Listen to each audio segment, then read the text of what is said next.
Hey there. Today we're going to look at how to merge PDF files into one. So let's get started. First, I'll show you my PDF files.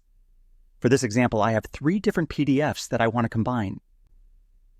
Now open any web browser and search for PDF Combine. From the results, click on the first link called I Love PDF. Once the site loads, tap on Select PDF Files. A File Explorer window will pop up.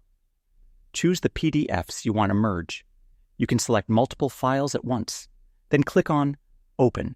After that, your files will appear on the screen. You'll see an option to arrange the order of the PDFs. Drag and drop them to set which one comes first, second, and so on. Once you've arranged them in the right order, click the Merge PDF button. The website will merge the files and automatically download the final PDF. Open it, and you'll see all pages from your selected files combined into one document. And that wraps it up.